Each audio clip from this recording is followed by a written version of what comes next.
Karibu mpenzi msikilizaji wa A3 FM Radio, ukiwa nami mtangazaji wako Amina Shabani, katika kuangazia habari mbalimbali. Ifuatayo ni muhtasari wake.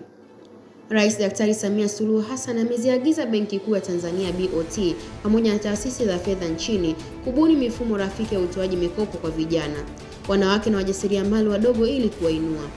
Mkuu wa kikosi hicho mkoa wa Arusha ACP Zauda Mohamed amewataka wamiliki na madereva wa mabasi kuhakikisha wanazingatia sheria na kanuni za usalama barabarani. Bodi ya usimamizi wa stakabadhi za ghala imefanya mazungumzo na kampuni ya Egyptian Holding Company for Silos and Storage EHCSS ili kukuza biashara ya bidhaa za kilimo kati ya nchi mbili. Na Rais wa Marekani Donald Trump amesitisha mashambulizi mapya ya kijeshi dhidi ya Iran, akidai kuwa kumepatikana mafanikio katika mazungumzo ya kumaliza vita. Habari kamili. Dar es Salaam. Rais Daktari Samia Suluhu Hassan ameziagiza Benki Kuu ya Tanzania BOT pamoja na taasisi za fedha nchini kubuni mifumo ya rafiki ya utoaji mikopo kwa vijana, wanawake na wajasiriamali wadogo ili kuwainua. Ametoa maagizo hayo leo wakati akizungumza katika maadhimisho ya miaka 60 ya Benki Kuu ya Tanzania yaliyofanyika katika ukumbi wa Julius Nyerere JNICC jijini Dar es Salaam. Amesema bado wananchi wengi wenye uwezo wa kufanya biashara na kurejesha mikopo wanakosa fursa kutokana na kutokuwa na dhamana za kawaida zinazotakiwa na taasisi za fedha na kukwamisha sekta hiyo.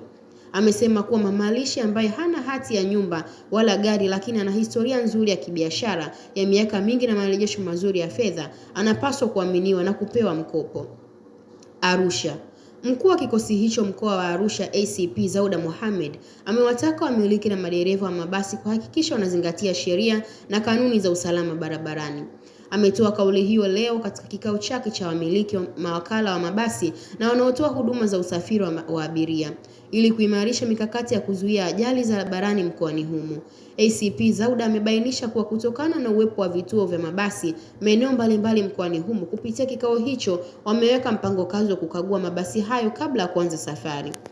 Amesema kuwa ushirikiano wa karibu baina yao na wakala wa mabasi utasaidia kuondoa changamoto zinazowakabili abiria kwa wakati, huku lengo kuu likiwa ni kutoa huduma kwa kuzingatia usalama. Cairo. Bodi ya usimamizi wa stakabadhi za ghala imefanya mazungumzo na kampuni ya Egyptian Holding Company for Silos and Storage EHCSS ili kukuza biashara ya bidhaa za kilimo kati ya nchi mbili. Mazungumzo yamefanywa na mkurugenzi mtendaji Asanje Bangu akiongozana na meneja wa mipango, utafiti na bunifu Fidelis Temu na afisa ubora Antolios Kabiemela na viongozi wengine. Katika kikao hicho, WRRB imeeleza uzoefu wa Tanzania katika utekelezaji wa mifumo wa stakabadhi za ghala, huku EHCSS ikieleza namna inavyosimamia ghala za kisasa za kuhifadhi nafaka. Pamoja na hayo, ujumbe wa WRRB pia umetembelea baadhi ya ghala za EHCSS na kujionea mifumo ya kisasa ya uhifadhi na usimamizi wa bidhaa. New York. Rais wa Marekani Donald Trump amesitisha mashambulizi mapya ya kijeshi dhidi ya Iran, akidai kuwa kumepatikana mafanikio katika mazungumzo ya kumaliza vita. Akizungumza katika ikulu ya White House, Trump amesema amefanikisha makubaliano makubwa ya kumaliza vita na Iran na anatarajia makubaliano dhaifu ya kuongeza muda wa usitishaji vita. Msemaji wa Wizara ya Mambo ya Nje ya Iran, Ismail Baghei, amesema kwamba maandishi ya makubaliano hayo kwa kiasi kikubwa yamekamilika. Kwa upande wake, ofisi ya Waziri Mkuu wa Israel Benjamin Netanyahu amesema kuwa Israel si mshiriki wa makubaliano hayo kati ya Marekani na Iran. Addis Ababa.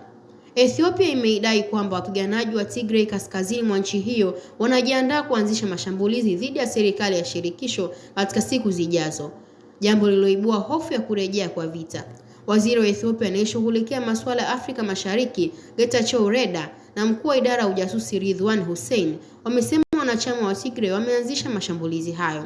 Katika makala ya maoni iliyochapishwa kwenye tovuti ya Al Jazeera, walisema kuwa TPLF ilikuwa ikijiandaa kuchochea mzozo mpya kwa msaada wa Eritrea ambayo ina uhasama na Addis Ababa. Awali, mamlaka nchini Ethiopia ilimshutumu TPLF kwa kuimarisha uhusiano wake na Eritrea, ingawa kundi hilo limekanusha madai hayo. Nikiripoti kutoka Kibaha, Pwani, mimi ni Amina Shabani, A3 FM.